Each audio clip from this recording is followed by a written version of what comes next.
अस्सलाम वालेकुम। आज का हमारा टॉपिक ऑफ डिस्कशन है typhoid fever which is an infectious disease. और ये हमारे पास एक मोस्ट कॉमन कॉज होती है पायरेक्सिया ऑफ अननोन ओरिजिन की। It is caused by a bacteria which is salmonella typhi gram negative bacillitis. इसमें होता है कि बेसिकली जब हमारी बॉडी के अंदर पेशेंट जो है कॉन्टामिनेटेड फूड और वाटर से पेशेंट का एक्सपोजर होता है। कॉन्टामिनेटेड फूड और वाटर जो होता है वो मेन इनहेबिटेंट होता है फॉर सैल्मोनेला टाइफी। जब पेशेंट कॉन्टामिनेटेड फूड और वाटर इनटेक करता है तो ये बैक्टीरिया हमारे acidic pH of the stomach को सर्वाइव करने के बाद मूव ऑन कर जाता है इंटेस्टाइन के अंदर, वहाँ जाके अपनी पैथोजेनेसिस को परफॉर्म करता है, लीड करता है towards the symptoms of the fever, typhoid fever. अब कुछ विरुलेंस फैक्टर्स होते हैं जो बेसिकली इन्वॉल्व होते हैं in the survival of bacteria in the acidic pH of the stomach. वो कौन कौन से होते हैं? बैक्टीरिया की जो सेल वॉल होती है which is made up of lipopolysaccharide, वो बॉडी के अंदर एज एन एंडोटॉक्सिन एक्ट करती है। इसके अलावा क्या विरुलेंस फैक्टर होता है? फ्लैजेलर एंटीजन, कैप्सूलर और पॉलीसैकेराइड एंटीजन। ये बेसिकली एक्ट करते हैं as protective coating for the bacteria in the stomach acidic pH. अगर हम इसकी पैथोजेनेसिस को थोड़ा सा डिस्कस कर लें तो बेसिकली क्या होता है, जैसे मैंने आपको बताया कि कॉन्टामिनेटेड फूड और वाटर कंटेनिंग जो है सब्सटेंस पेशेंट फूड इंजेक्ट करेगा, पेशेंट तो बैक्टीरिया जो है वो बेसिकली फीको ओरल कंटामिनेशन से बॉडी में एंटर होगा। एंटर होने के बाद क्या हुआ, स्टमक में मूव ऑन करेगा। स्टमक में जो बैक्टीरिया है वो acidic pH of the stomach को सर्वाइव करेगा। इसके बाद ये मूव ऑन कर जाएगा इन द इंटेस्टाइन। इंटेस्टाइन के अंदर हमारे पास मोस्ट इंपॉर्टेंट सेल्स होते हैं दैट आर पायर पैचेस। ये पायर पैचेस के अंदर एक्यूमुलेट करेगा, पायर पैचेस के अंदर एंटर होगा। एंटर होने के बाद स्लैगिंग ऑफ द एपिथेलियम करेगा, वहाँ पे मौजूद इन्फ्लेमेटरी मैकेनिज्म को एक्टिवेट करेगा, मैक्रोफेजेस को, लिम्फोसाइट्स को अपनी तरफ अट्रैक्ट करेगा, लीड करेगा towards the necrosis of the cell. Cell की डेथ होगी। एट द एंड क्या होगा कि जो एपिथेलियम सराउंड करिए वो शेड होना शुरू हो जाएगी with in the lumen of the intestine. With the passage of time क्या होगा कि जो इंटेस्टिनल वॉल है वो उसकी नैरोइंग स्टार्ट हो जाएगी। और अगर डिजीज़ प्रोग्रेस करेगी, लाइक हम इसका ट्रीटमेंट परफॉर्म नहीं करते, with the passage of time क्या होगा कि इंटेस्टिनल वॉल की परफोरेशन हो जाएगी which is a very fatal condition.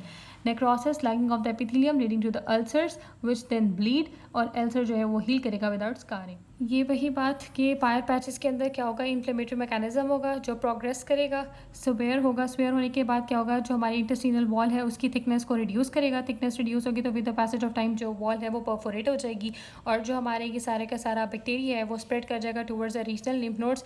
Regional lymph nodes में स्प्रेड होने के बाद जो बैक्टीरिया है वो मूव कर जाएगा into the blood circulation. Blood circulation में मूव ऑन करने के बाद ये हमारे different organs of the body को भी इफेक्ट करेगा, जिनमें लिवर है, स्प्लीन है, मेसेंटेरिक लिम्फ नोड्स हैं। इसके बाद ये आ जाएगा ब्लड स्ट्रीम के अंदर जहाँ पे ये कॉज करेगा बैक्टीरिया।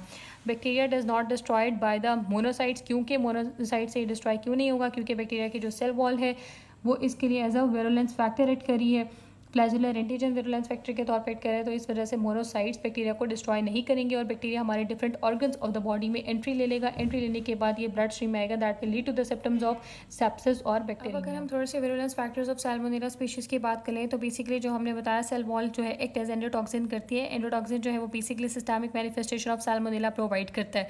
इसके अलावा इसके अंदर टाइप 3 सेक्रेटिन सिस्टम होता है जो मीडिएट करता है secretion of virulence factors of bacteria in the host cell. और इसके अंदर क्या मौजूद होते हैं? फेम्ब्राई जो कि मीडिएट करते हैं इसकी binding with intestinal wall with the Peyer patches. इसके अलावा जो हमारा ये बैक्टीरिया इसके अंदर मौजूद होते हैं एसिड टॉलरेंस रिस्पॉन्स जीन। ये ऐसे जीन्स होते हैं जो बेसिकली बैक्टीरिया को प्रोवाइड करते हैं, बैक्टीरिया को स्ट्रेंथन करते हैं कि बैक्टीरिया हमारी acidic pH of the stomach को सर्वाइव कर जाए। बैक्टीरिया के पास एक मौजूद होता है एंजाइम दैट इज कैटलिस्ट, जो कि इंटरसेलुलर जो मैक्रोफेजेस आ रहे होते हैं बैक्टीरिया को किल करने के लिए, ये उसके अगेंस्ट बैक्टीरिया को रेजिस्टेंट करता है। इसके अलावा बैक्टीरिया के पास होते हैं सुपर ऑक्साइड डिसम्यूटेज जो कि बेसिकली इन्वॉल्व होते हैं in the production of reactive oxygen species जो कि सेल को डैमेज करते हैं, cytotoxic damage of the cell cause करते हैं। अब हम डिस्कस कर लेते हैं थोड़ी सी clinical features of the typhoid fever. Basically जब हमारे पास बैक्टीरिया ब्लड स्ट्रीम में मौजूद होगा, बैक्टीरिया कॉज होगा, तो हमारे पास डिफरेंट काइंड ऑफ सिम्पटम्स आएंगे, जिनमें सबसे पहले होगा फीवर। फीवर क्यों हो रहा है? क्योंकि बेसिकली जो बैक्टीरिया है वो मूव ऑन करके ब्लड के अंदर आने के बाद वो हमारा जो हाइपोथैलेमस है उसको एक्टिवेट करेगा और टेम्परेचर हमारी बॉडी का रेज हो जाएगा इन्फ्लेमेटरी मैकेनिज्म की वजह से। इसके अलावा हमारे पास क्या हो सकता है? हेडेक हो जाएगा, माइल्जियाज होंगे, रिलेटिव ब्रेडिकार्डिया होगा, और पेशेंट जो है वो चूँकि इंटेस्टाइन इन्वॉल्व हो रही है तो प्रेजेंट करेगा विद कॉन्स्टिपेशन, डायरिया और वॉमिटिंग। ये था वो सारे सिम्टम्स जो फर्स्ट वीक में आ रहे थे। End of the first week में हमारे पास एक स्पेशल सिम्टम आएगा दैट इज़ रोज स्पॉट्स, जो कि इसका मेन डायग्नोस्टिक पॉइंट है। ऑन द ट्रंक आएंगे। इसके साथ साथ जो पेशेंट है वो प्रेजेंट करेगा स्प्लीनोमेगाली के साथ, एब्डोमिनल डिस्टेंशन के साथ, और एंड ऑफ सेकेंड वीक में हमारे पास जो है वो कॉम्प्लिकेशन अराइज होना शुरू हो जाएंगी if the disease is left untreated. Complication basically हमारे पास क्या क्या हो सकती हैं?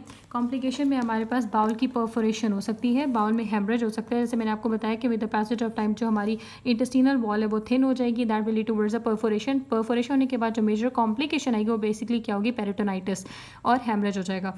सेप्टिक फोकाई बन जाएंगे जो कि बोन और जॉइंट इन्फेक्शन कॉज करेंगे, मेनिंजाइटिस और कोलेसिस्टाइटिस कॉज करेंगे। टॉक्सिक फिनोमिना हो जाएगा, that will lead to myocarditis और नेफ्राइटिस, क्योंकि जो बैक्टीरिया है वो ब्लड स्ट्रीम के जरिए मूव ऑन कर जाएगा in different organs of the body. Chronic carriers में क्या होगा कि परसिस्टेंट गॉल ब्लैडर कैरेज हो जाएगा। जब gall bladder excess amount of bacteria को अपने अंदर एक्यूमुलेट कर लेगा, दैट विल फर्दर जो बाइल के जरिए बैक्टीरिया मूव ऑन कर जाएगा इन द इंटेस्टीन और वो फर्दर लीड करेगा towards the damage of the intestine, और फिर ये सारा जो पैटर्न हमने अभी तक डिस्कस किया वो कंटिन्यू हो जाएगा। डायग्नोसिस बनाते वक्त हमारे पास जो मेन फीचर्स होंगे वो हमारे पास होगा step ladder type of pattern in fever, कि पहले लो ग्रेड फीवर था, with the passage of time जो फीवर है वो हाई ग्रेड हो जाएगा और 4 to 5 डेज़ के लिए फीवर जो है वो परसिस्ट करेगा और फिर जो है ये डिक्रीज होना शुरू हो जाएगा विद मेडिकेशन। इसके अलावा क्या होंगे? रोज स्पॉट्स आएंगे ट्रंक के ऊपर। जब हम इसका डायग्नोसिस मेंटेन करने लगते हैं तो बेसिकली जो इसका डायग्नोसिस होता है वो क्लिनिकल होता है। हम इसकी जो टेस्ट करवाते हैं in order to confirm our diagnosis, उसमें हम जनरली सपोर्टिव टेस्ट करा रहे होते हैं जिनके अंदर हम CBC करा रहे होते हैं in order to look for the leukocytosis. Liver function test करा रहे होते हैं और ब्लड कल्चर करा रहे होते हैं। ब्लड कल्चर हम कराते हैं to rule out the bacteria कि सैल्मोनेला टाइफी है या नहीं। स्पेसिफिक टेस्ट में हम कराते हैं ब्लड कल्चर टेस्ट, जिसमें जैसे मैंने अभी आपको बताया कि हम बैक्टीरिया को रूल आउट कर लेते हैं। इसके अलावा हम culture of bone marrow, urine और स्टूल करा लेते हैं जिसके अंदर हम बैक्टीरिया जो शेड करता है इन द इंटेस्टीन तो वो हमारे पास अपेयर होता है स्टूल के अंदर, तो हम स्टूल कल्चर बेसिकली करवा लेते हैं ब्लड कल्चर की तरह रूल आउट करने के लिए कि जो हमारा बैक्टीरिया वो पर्टिकुलरली सैल्मोनेला टाइफी है या नहीं। और आजकल जो हम मोस्ट इंपॉर्टेंट टेस्ट करा रहे हैं जो हमारे पास एक हिट पॉइंट है, पिन पॉइंट है, वो बेसिकली टाइफीडोट टेस्ट है। इसके अलावा हम विडाल टेस्ट करा लेते हैं और PCR करवा लेते हैं in order to rule out the DNA of the bacteria. अगर हम मैनेजमेंट की बात कर लें टाइफाइड की, तो बेसिकली टाइफाइड की जो ड्रग ऑफ चॉइस होती है जो मोस्ट कॉमनली यूज़ होती है वो ciprofloxacin, that is a group ciprofloxacin which is related to the group of drugs that are fluoroquinolones। इसके अलावा अगर हमारा पेशेंट ciprofloxacin का रेजिस्टेंट है तो हम उनके अंदर डिफरेंट काइंड ऑफ ड्रग्स भी यूज़ कर सकते हैं जिनमें अमोक्सिसिलिन, एजिथ्रोमाइसिन आता है। एजिथ्रोमाइसिन जो है वो हमारे पास लाइन ऑफ ड्रग यूज़ होती है अगर हमारा पेशेंट फ्लोरोक्विनोलोन रेजिस्टेंट है। इसके अलावा हम सेफ्ट्राएक्सोन, सेफेक्सम और सेफोटेक्साइम यूज़ कर सकते हैं। जो हमारी मैनेजमेंट है वो बेसिकली कंटिन्यू रहती है for 10 to 14 days. 10 to 14 days हमने अपना ट्रीटमेंट कंटिन्यू रखना है। जो पेशेंट है वो 5 डेज़ के अंदर ही रिस्पॉन्ड करना शुरू कर देता है टुवर्ड्स द ट्रीटमेंट। इसको मैनेज करना, अर्ली डिजीज़ को मैनेज करना बहुत इंपॉर्टेंट है, अदरवाइज ये लीड करेगा टुवर्ड्स द कॉम्प्लिकेशन। कॉम्प्लिकेशन में मोस्ट इंपॉर्टेंट हमारे पास होगी परफोरेशन। परफोरेशन में हमारे पास बेसिकली होगा क्या?